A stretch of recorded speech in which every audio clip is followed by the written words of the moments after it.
Hello everyone. In this session, we will talk about November 4th week current affairs.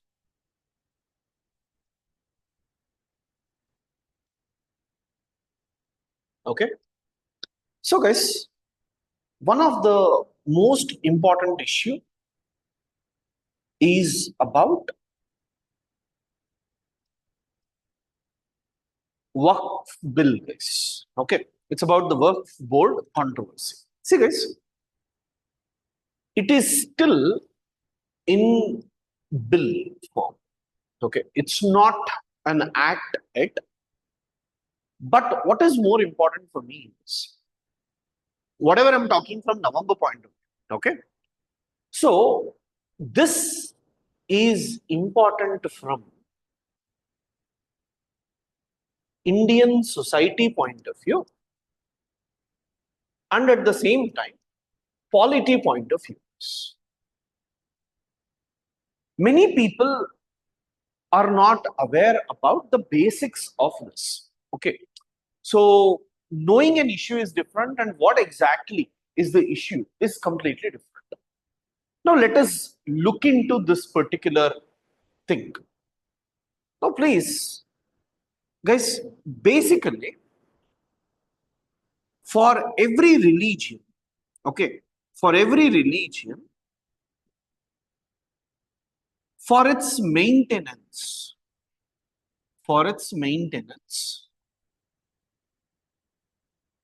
what is required? Some sort of money is important, correct? It may be money, it may be land, it may be some property. Something is required, gold, right? Something is required to maintain the religion. This is the basic aspect in every religion. Now, earlier, when it comes to Hinduism, what they used to do, they used to keep land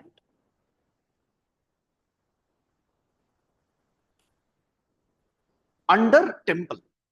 Thousands of acres of land was given to the temple by the kings.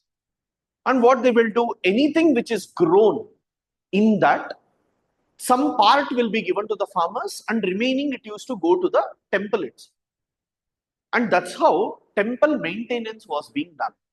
And most of it over a period of time went into the hands of Brahmins who were looking after the temples. So central government made this endowment department, and this department will take care of the temples. Okay. Any temples, anything outside India will come under central government. If it is within a state, it will come under state government. Okay. So state list, you will have them. But when it comes to Christianity, Islam and all, most of the Christians get their funds from foreign church. Okay. So they go to foreign churches and in foreign church or foreigners contribute. And that is their main source of money. Recently also some people were telling you can give contributions. So that is there with respect to Christianity. Islam, we had rulers. Deccani Sultans were there, Mughals were there.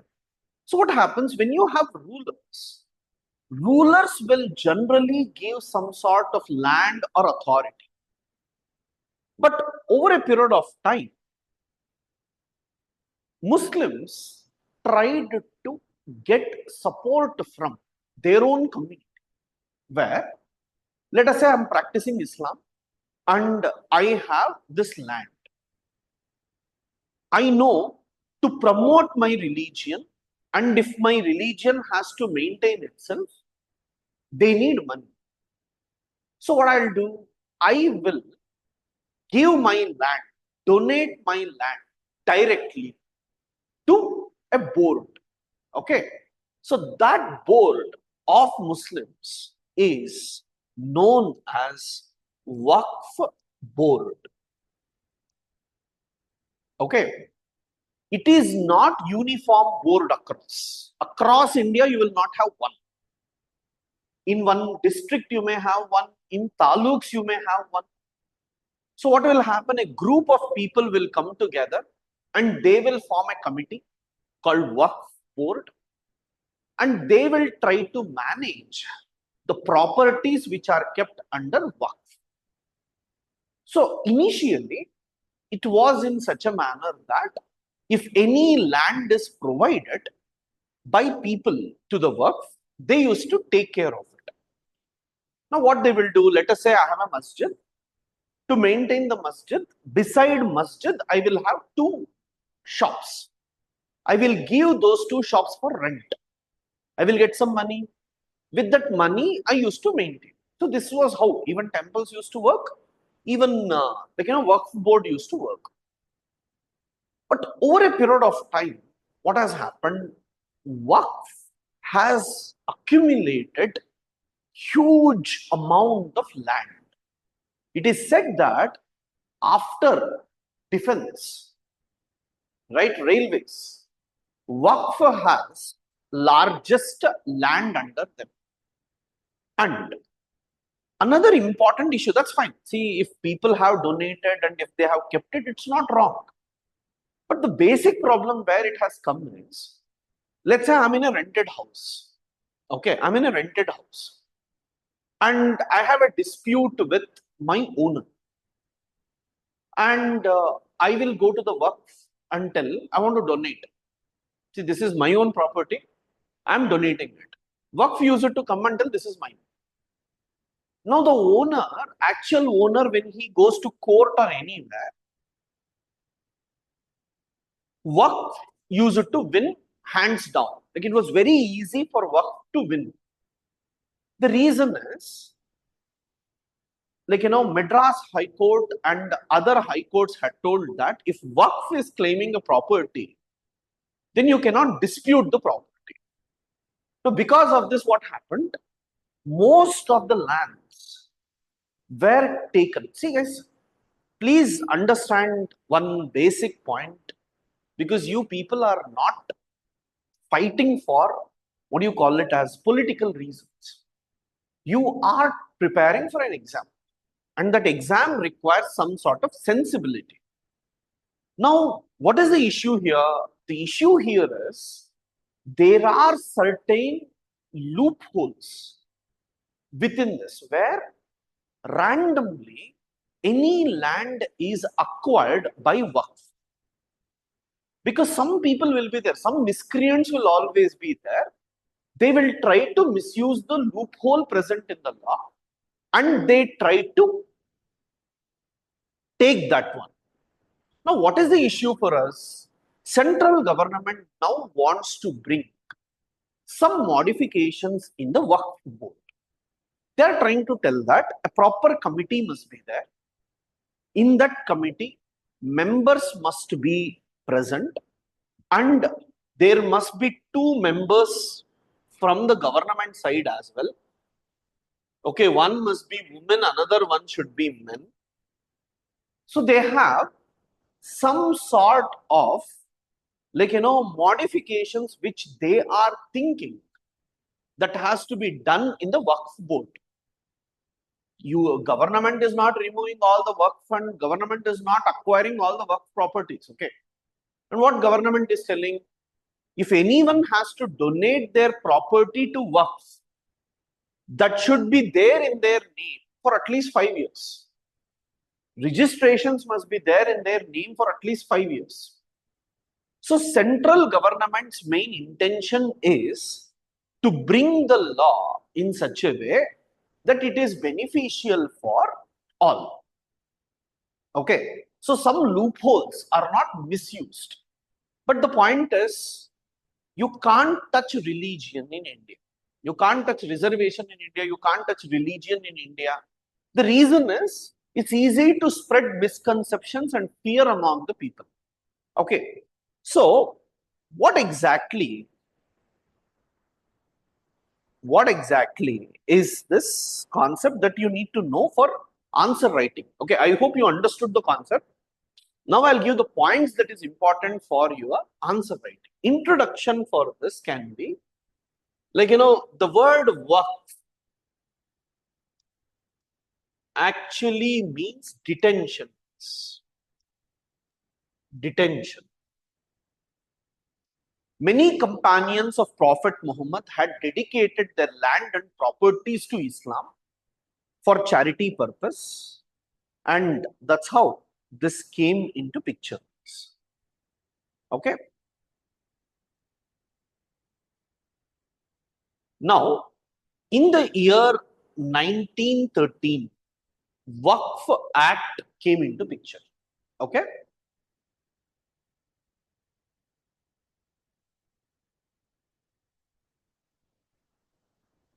So, what is Waqf Act? According to Waqf Act, Waqf basically means any property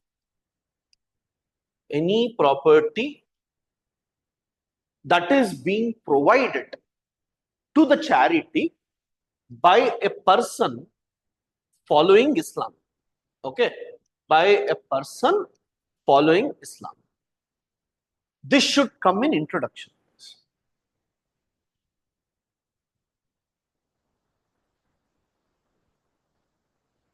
Yes, then what is the new bill talking about?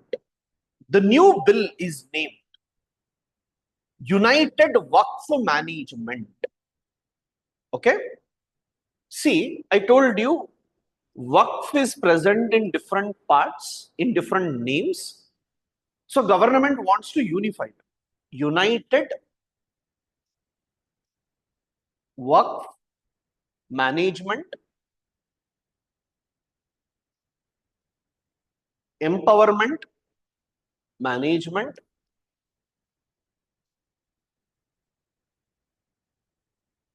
Empowerment,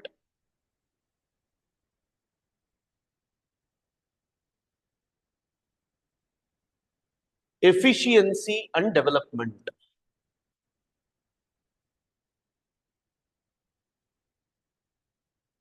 Fine. 1995.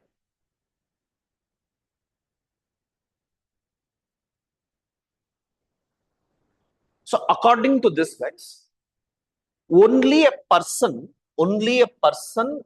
practicing Islam for 5 years can declare a waqf. So I got converted and I can't declare a waqf.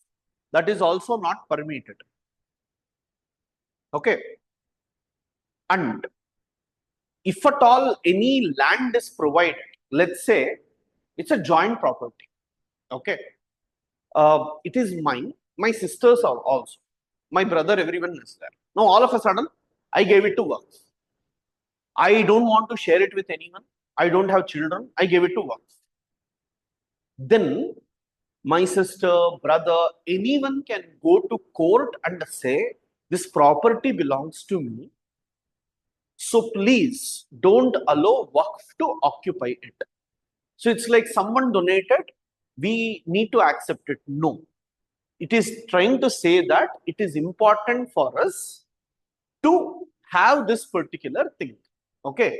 Property issues are there. You can go to court and get it done. Second, like, it is district collector. Okay. District collector responsibility to declare and verify waqf. Okay. So the meaning of this is whether the land belongs to waqf or not. Who should give a report? Collector should give a report. Written report he should give. If at all, like, it is government property. Remember, guys, several government properties are also taken over by the waqf. And what happens once it is taken over? No community or no politician will be going to question that. Because of that, government properties are also taken away. So Supreme Court or government is trying to say that collector will verify whether the land is proper or not. Okay. And then they will form Central Waqf Council. Okay, there will be a committee, Central Waqf Council. Okay, now under this council, Union Minister in charge of Waqf. I told you, right? There will be one person from the government, Union Minister in charge of Waqf. He should be the ex officio chairperson. Okay. And in this, all members must be Muslims. Okay. Other religious people are not permitted. All members must be Muslims, and mandatorily, two must be women members. Okay. Mostly Islam and all are patriarchal. So they have told two must be Muslims.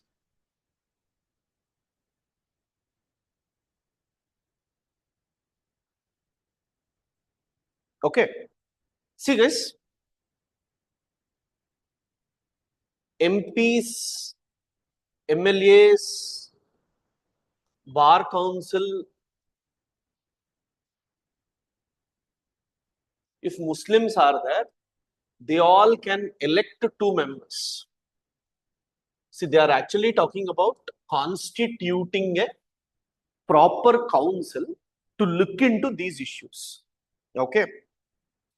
So, these are some of the important aspects, guys. Don't worry beyond it. Okay. This is more than enough. Now, government scheme, guys. Pradhan Mantri Vidya Lakshmi scheme.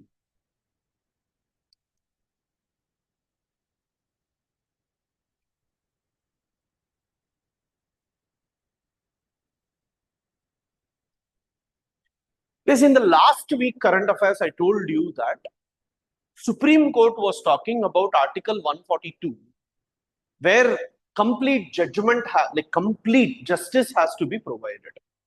When are you going to provide complete justice? You are going to provide complete justice when a student who was unable to pay money, right, he was given some sort of exemptions.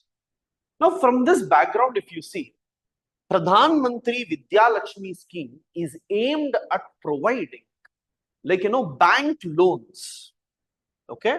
It will aim at providing bank loans for higher education.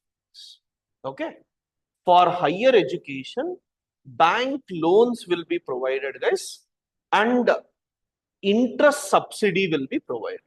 Remember, these people, if they are going to study, they earn very well. Higher education, especially in top 100 colleges of the country.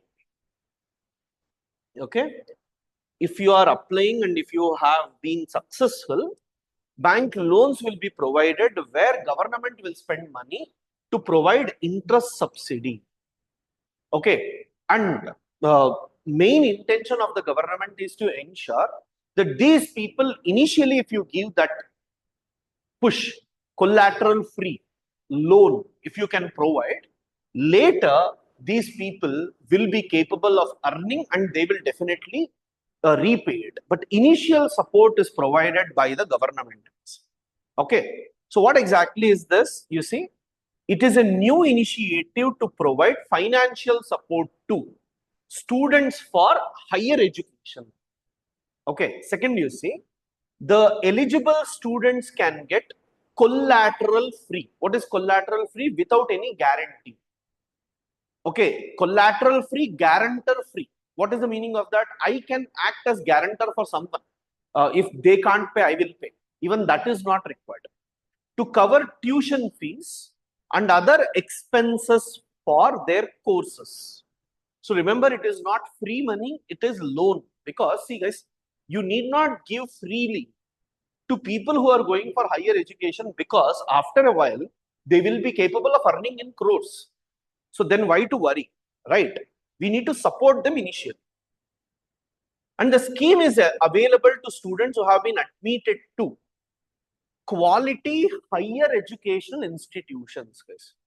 Quality higher educational institutions, which are top 100 institutions which are present in the country. Okay.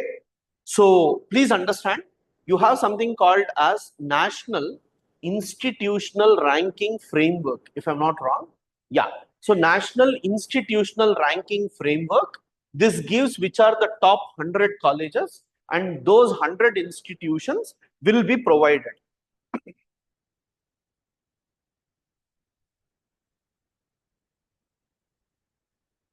Okay. And they want to provide it to as many people as possible.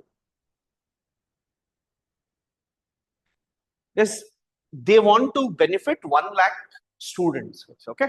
These are the basic points. Because this week you do not have much conceptual things. I hope you will be able to use them as factual data. That's it. Okay. Vidya Lakshmi is not only for girls, it's for both boys and girls. Okay. And then you have, it's a loan, it's not free. Those words must be clear to you when it comes to schemes.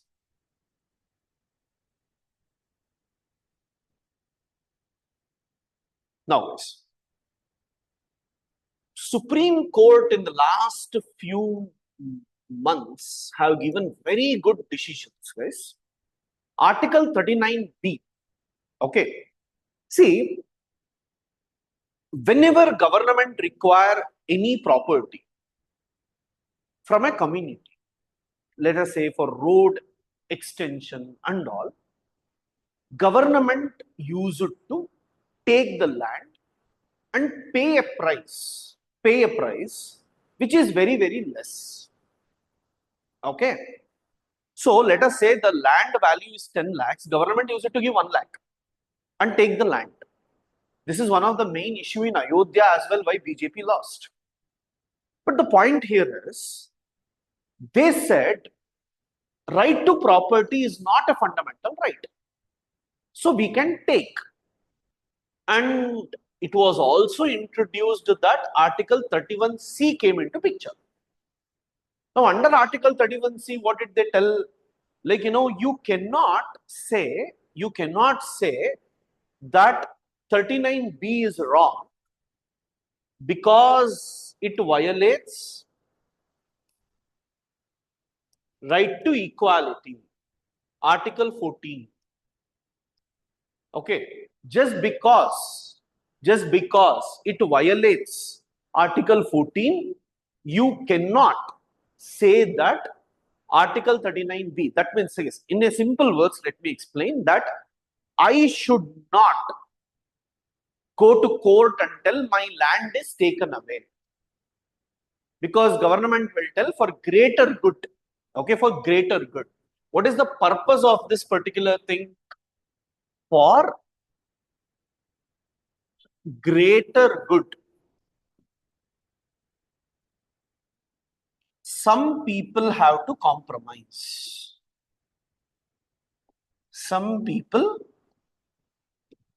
have to compromise. And this concept is called utilitarianism. Utilitarianism basically says, for maximum benefit to maximum people. Okay, what are you focusing? You should always focus on providing maximum benefit to maximum number of people. So, if at all the road is going to benefit majority of the people, if you are losing some houses, it's fine. But when it is right to equality, you cannot say majority is more important than minority, correct? Everyone should be treated equally. So, this will violate this particular one. And through an amendment, it was said that whenever this comes into picture, you should not argue about this. Okay. whenever we are talking about 39B, please don't bring right to equality. But now Supreme Court is telling that yes, right to property, right to property initially was a fundamental right. Correct? Initially it was fundamental right. And in 42nd Amendment, we completely removed this right and we made it a constitutional right. Please understand, today it is there in the Constitution,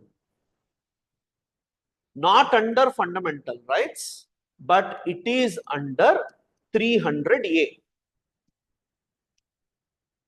Okay, so court is trying to say that right to property might not be a fundamental right, but it is a constitutional right or it is a legal right.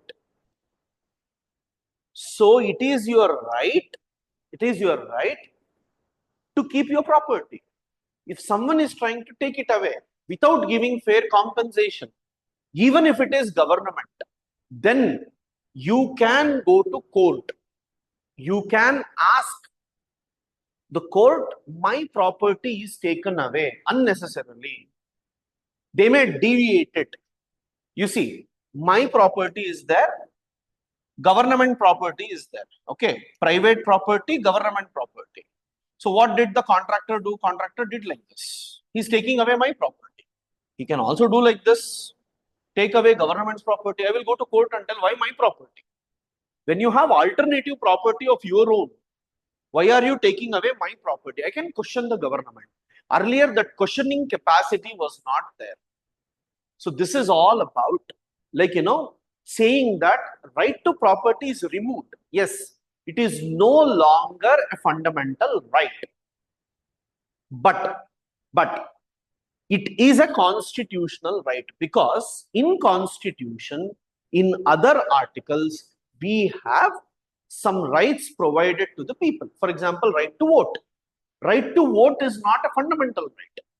Correct? It's not a fundamental right. So government can say you don't vote. If you are not from this place, you don't vote. Restriction can be imposed. But it is a constitutional right because it is provided by the Constitution for you that India is a democratic country and you can vote. So here I just want you to know, when something is present in part 3 of the Constitution, then it will be called as fundamental rights. If it is not there in part 3, but if it is present in any other part, but within the Constitution, then it will be your constitutional right. And if at all, based on this right, you can go to court. Okay, you can go to court and get relief from the court. Then it is your legal right. Okay, court will punish him and they will get your rights back. That's your legal right.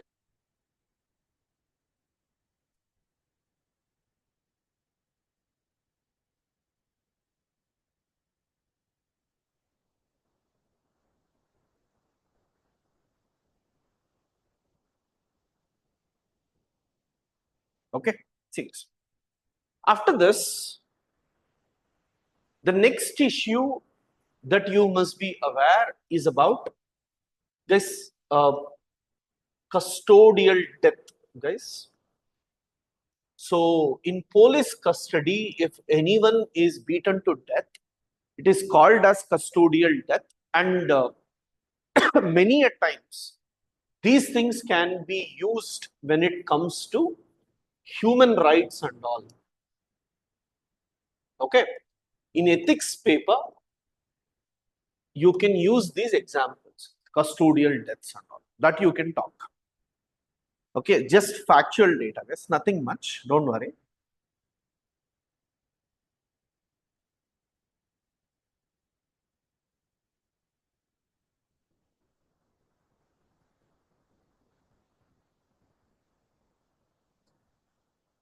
Next. Pradhan Mantri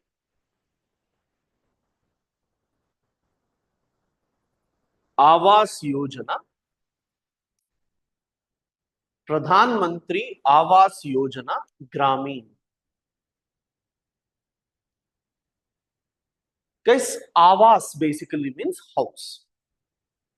Today, under Right to Life, Article 21, Indian government believes that providing shelter is one of the basic rights that we have to give it to people.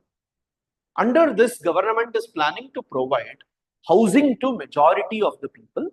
And initially what happened, government identified the beneficiaries and provided them the houses. Now, many people might be left out. So to help them, government has introduced a mobile app called Awas Plus. In this Awas Plus, government is telling you can go and identify yourself, self-identify. Yes, I'll give an example, guys. For example, let me say voter ID, census is there. Okay. On that day when census people came, I was not there. But I am nowhere present in the list. So what I can do, I can go apply myself. I am also citizen of India. On that day, I was not available. So that is like self-identify. That I belong to this community in this area. I do not have house. I am also beneficiary. See, all the conditions I also satisfy. I should also be given this. That's what it is talking about. Okay. So here, just remember this scheme in the present form was launched in 2016. Okay. In 2016, the scheme was launched where every family in a rural area will get pakka houses. This was the target. This was the target of the government under this scheme, Pradhan Mantri Awas Yojana. Now, under this scheme, 1.2 lakhs will be provided to construct a house in rural areas, guys.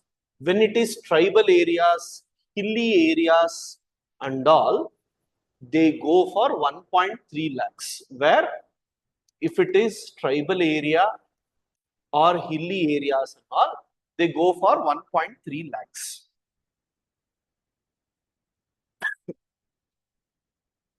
Now, for most of the states, it will be 60:40. Okay, where 60% is provided by central government and 40% is given by state government, guys. When it comes to Himalayan states, Northeast India, Himalayan states and all, then the ratio of funding, I don't know if you are aware, guys, see, there will be something called as central sector schemes, centrally sponsored schemes. Okay, central sector schemes means central government is directly providing the schemes and complete money will be provided by the central government. 100%. Centrally sponsored schemes means some part of the money central government will pay, remaining money state government will pay. In most of the cases, it will be 60:40 for most of the states. But when it comes to Himalayan states, Jammu Kashmir, Himachal Pradesh, Uttarakhand, Sikkim, Northeast India and all, it will be 90:10. Because, like, Himalayan states and all doesn't have much money. Their only source of income is little bit of tourism. So central government will normally give 90% and state government should give 10%. Whenever any scheme will be there, in most of the schemes, it is 60:40 when it comes to other states like Andhra, Telangana, Karnataka and all, 60:40. Himalayan states and Northeast, it will be 90:10. This they may play, okay, 60:40 for all, 90:10 for all. No, okay, this ratio you can remember.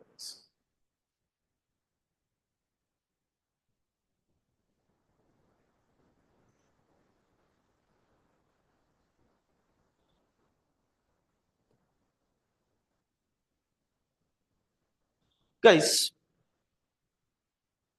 you might have heard that most of the developed countries, they're facing a new problem called as demographic winters. That is, there is low birth rate, there is low death rate. Okay. Birth rate is also less, death rate is also less. Okay. And there will be two cases. I don't know if you are aware about this. Let me elaborate a little bit. Because there is a concept called as demographic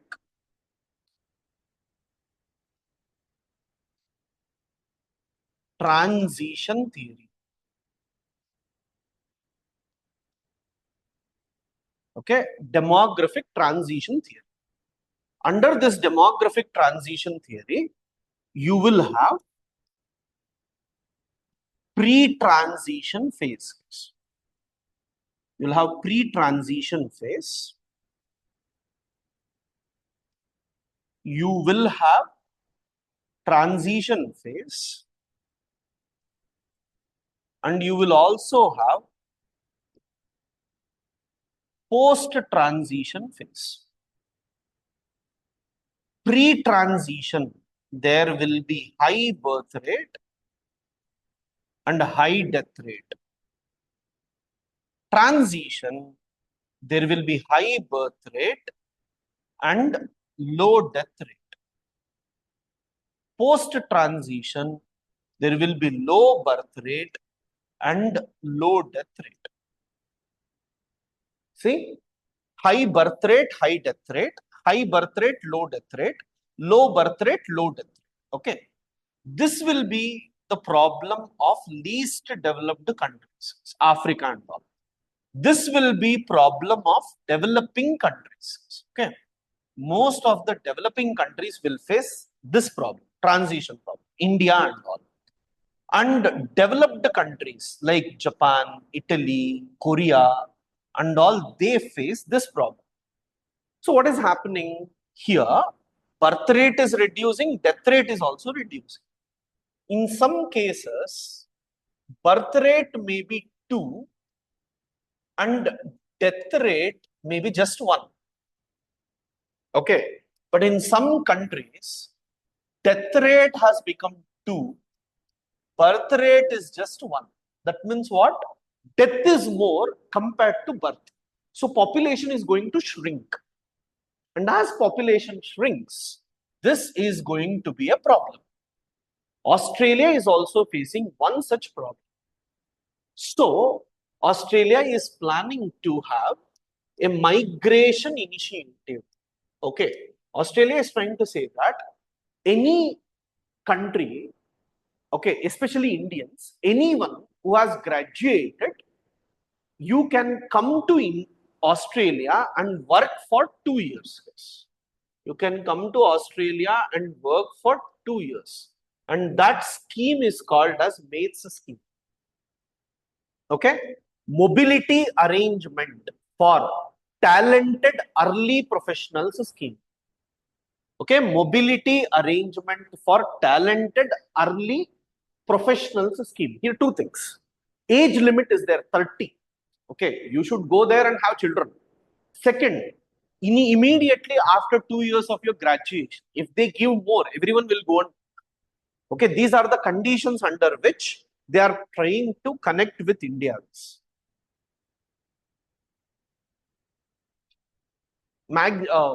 Age for application is 30 years. Others cannot apply.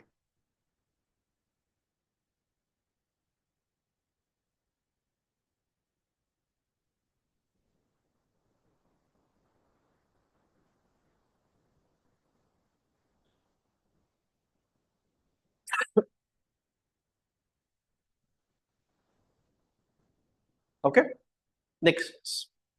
See, to study how much water is available in the country, especially surface water, we have Central Water Commission. Okay. This will try to see how much water is available in the entire country. And according to this report, Brahmaputra has highest water availability in India, followed by Ganga, and the third one is Godavari. Okay, not Indus. Okay, because in Indus, rivers which flow to Pakistan we have not considered. So remember, many people think Ganga has more water compared to Brahmaputra. No. Brahmaputra has more water, followed by Ganga and then Godavari. Okay.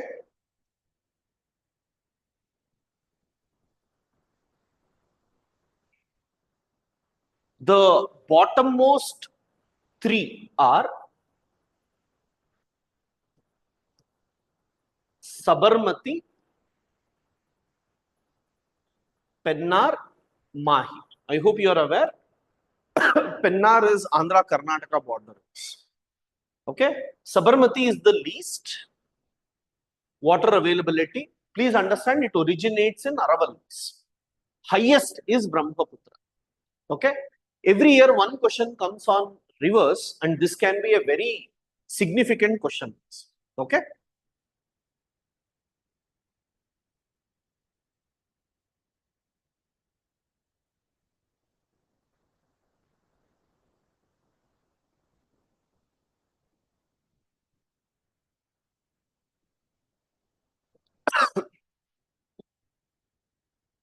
Because India and Russia have come together, and they are talking about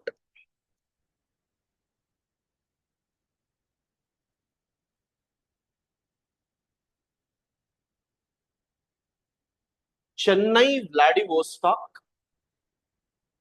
Maritime Agreement. Maritime Connectivity Agreement.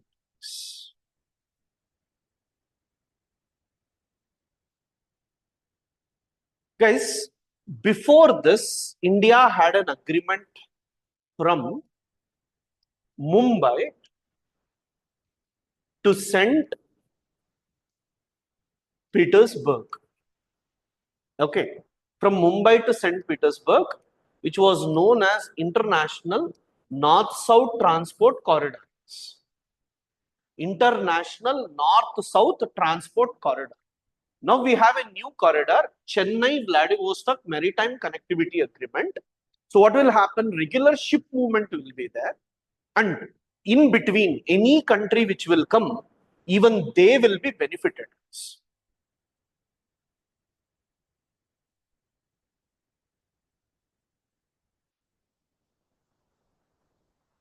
You see?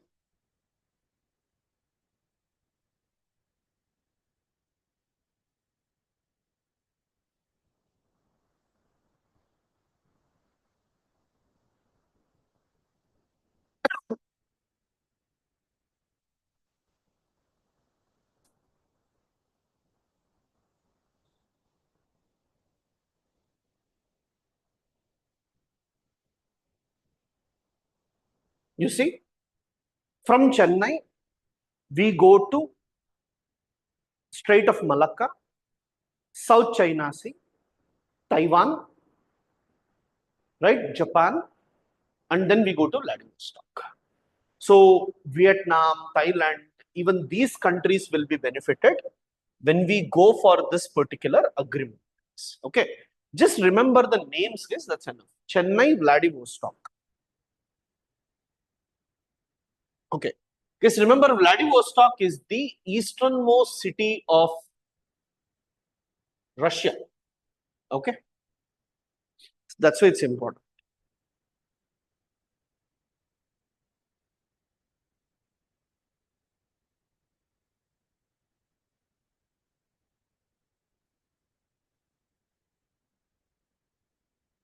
See, guys, as you're aware, India launched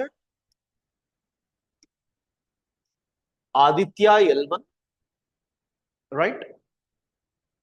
In its Lagrange position,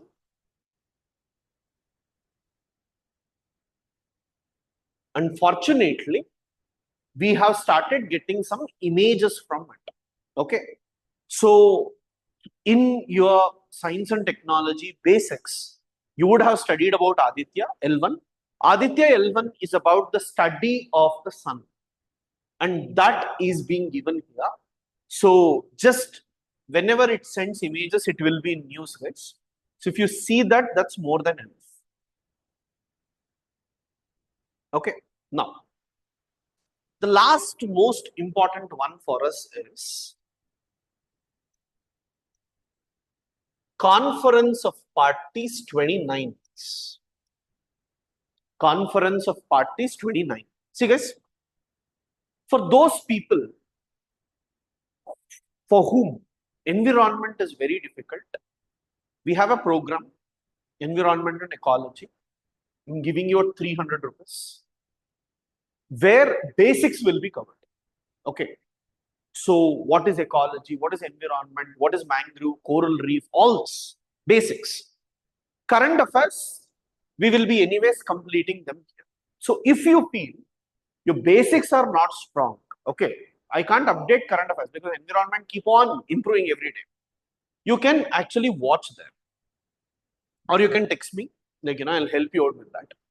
Now, COP. Okay. So, yes, first of all, for those who do not know what is COP, countries have agreed to sign United Nations Framework Convention on Climate Change. United Nations Framework Convention on Climate Change, UNFCCC. Countries whoever have signed it are basically called as parties.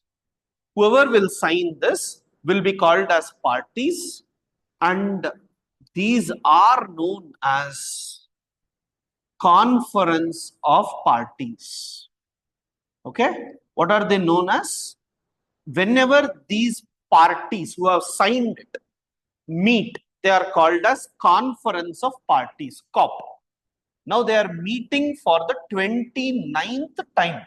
So it's called COP 29.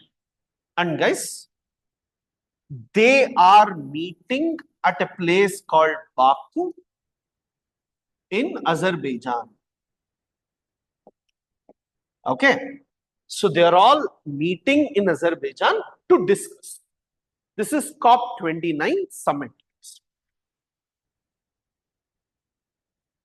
Now, every year it occurs in November, December, and it's very important for us. You see, first important thing, they all have agreed for determining the things. Okay. For carbon credits, who will qualify for carbon credits? They are trying to talk about it. Now, what exactly is carbon credit? Okay.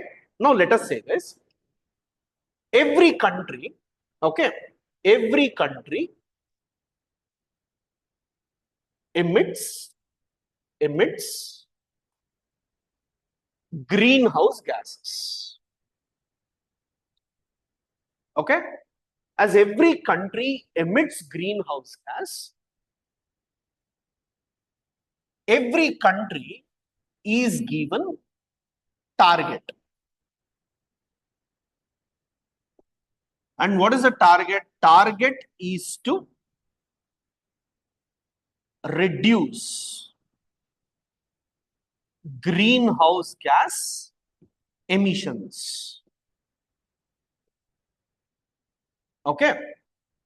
And target is given by countries themselves.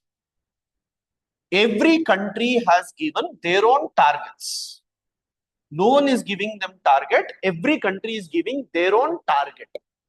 Now, this target is known as, the target which they give it to themselves is known as intended, nationally,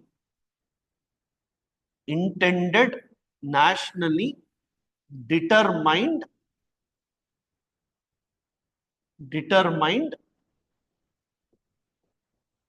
contributions.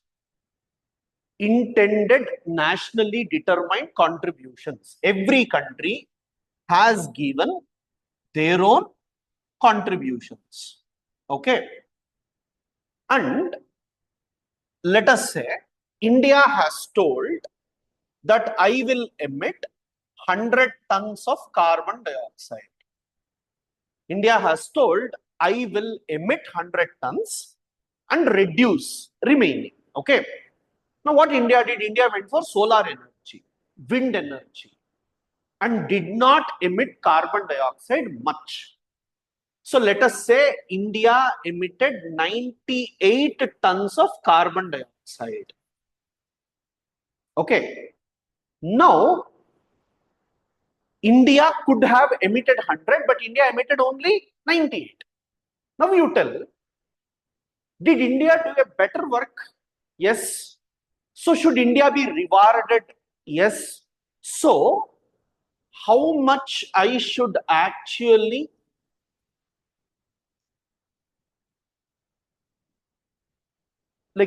how much I have reduced? 2 tons of carbon dioxide. Now, what I can do, I can sell this 2 tons to other countries. Let us say Germany. Okay, Germany. Germany had given a target of 100 tons of carbon dioxide.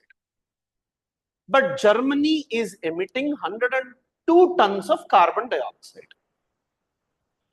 So for them, 2 tons of carbon dioxide, they're emitting more.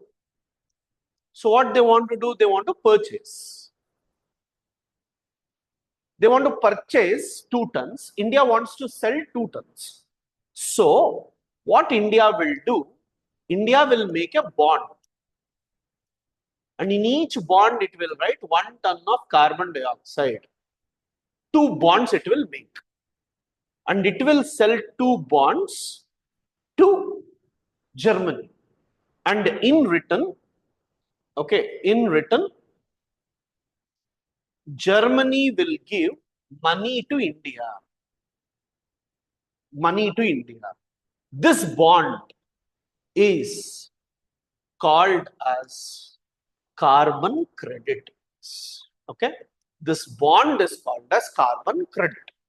So under COP29, the countries have decided who can give carbon credits, who cannot give carbon credits, are you eligible or not? These have been accepted. And today it can be, see, I don't know who wants, correct? So what I'll do, I will actually put it on stock market. So anyone can buy it. So demand and supply and all are permitted. So that is this particular one.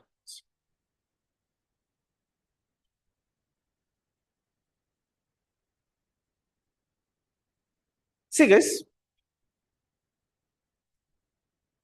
they had all agreed.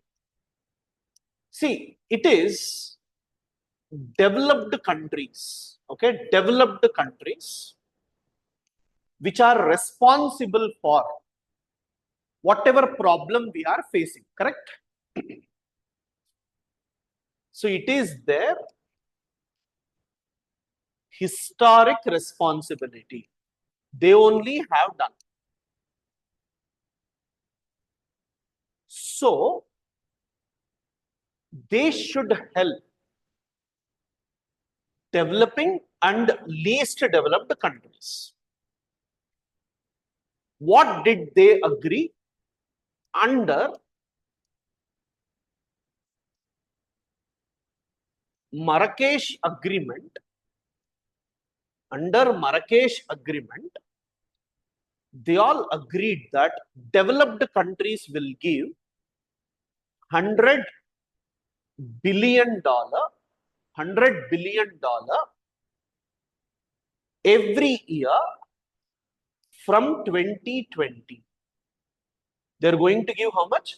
$100 billion every year from 2020. And now they have agreed that they are going to give $300 billion every year from 2035.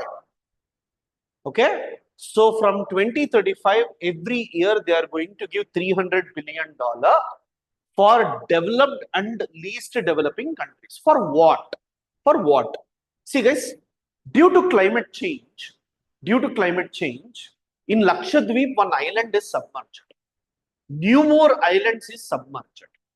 Now, the island has gone down. Okay, so let us say the island was above. Due to climate change, island has gone down. Now, if you give me more money, I will build, like, some islands and bring it up. So for that, I need money. Who will give me money? Developed countries will give me money. Okay. Now let me say like this. This is an island. Water will come and submerge. If I put a barricade here, half of the water will come. That's how, like, see, water will come easily. If I put a barricade here, it will prevent water entering onto my island. Now that I need to do, right? That will be doing in this particular one. So money for all those things is given by developed countries.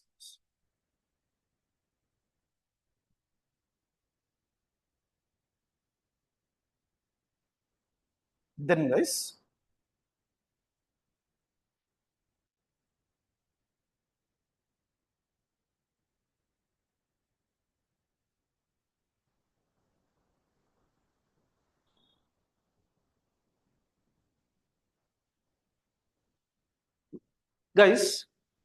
UK has told for building forest, okay, and reduce deforestation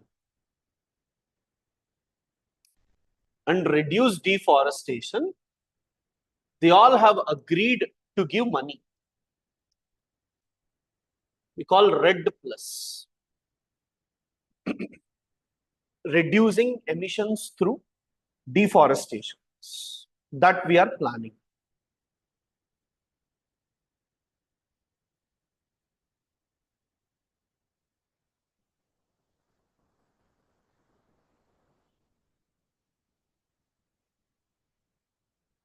Yes, under this, they have also decided that youth women should also be made part of all the programs that they are planning to do. Nothing much, okay? So, the last one, where even our Prime Minister was very happy,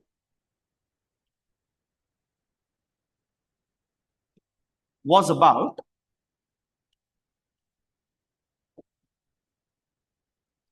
hypersonic missiles. See, sonic is associated with sound. Remember, let us say we have India, we have Pakistan. Missile is launched. Let us say this is atmosphere. Okay, atmosphere. The missile will go like this. The missile will re-enter. You see, it goes out of atmosphere and then it comes in. It's called re-entry. It comes and hits.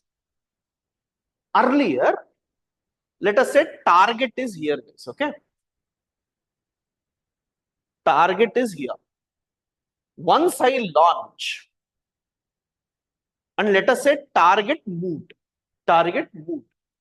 bomb will go and fall here. Even if target moves, okay, it will not be able to change the direction.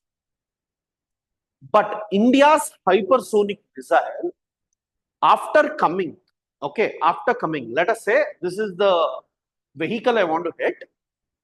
I have started coming. Pakistan understood they are coming to hit this. Pakistan will go like this. India earlier used to go and fall here. Now India's can go, change and hit. Aerodynamics they use, they go and hit. So hypersonic is capable of deviating even in the air. Okay, second thing, it moves at the speed of sound. It's a Mach 5, greater than Mach 5. Like, 5 times the speed of sound, it can move. Because when something comes very fast, reaction time reduces. Please understand this, okay? So when something comes very fast, reaction time reduces. And let us say a missile is coming like this, okay? Missile is coming like this. Radar detects it. Radar detects it. So if I know radar is here, I can actually move or I can go low and then come up. You see, it can go like this. So when it comes at a very less height, it's going like this. Whenever anyone attacks us quickly, we will not have reaction time. So hypersonic missile doesn't give reaction time to the other countries. That's why in recent days, you might have seen Pakistan is spending huge money in what we call as missiles. They are threatening China. They're asking China and all to give, mainly because India, one side, India is increasing submarines. Another side, India is increasing hypersonic missiles. Apart from China, Russia, and US, no other country has this space. Okay. And India is the only country where the max speed is almost 8 times. The speed is almost 8 times. That's why India is being praised by the world. Okay. So, guys, I understand that some people might not be aware about the basics like what is cruise missile, what is ballistic missile and all.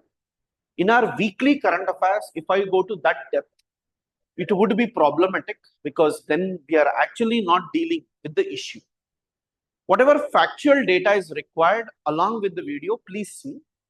Additional information, sir, I'm a starter, I'm a fresher. For me, even those words are important. How to go about with it. Sir, I'm from non-science background. For me, these terms are confusing. Just let me know. I'll help you out with those things, guys. Okay? And for those people, the end, see guys, today for Karnataka KPSC, we have launched, like, what do you call it as ethics course. Geography complete module is available. Environment module we are coming up, which will be like, open within 2 to 3 days. Simplifying maps is also there, where I will be teaching everything about the maps. Guys. Entire geography we will be learning with the help of maps, not geography through maps, where like, current affairs I used to tell what is important. But here, for a fresher who doesn't know what maps are, even those people who are preparing, they don't know how maps are. So I will show you each and everything, which equator passes through which countries, which are the important capitals that are there. Okay, what is the new continent, Zealandia and all. All these things we are doing it.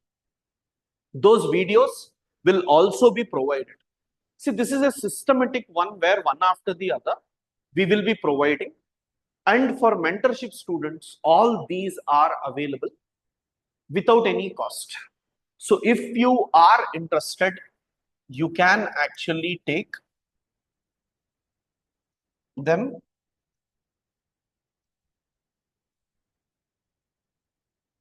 in Sandeep Mahajan Academy app, which is part of Aptex Quiz. And we are giving information in Telegram as well.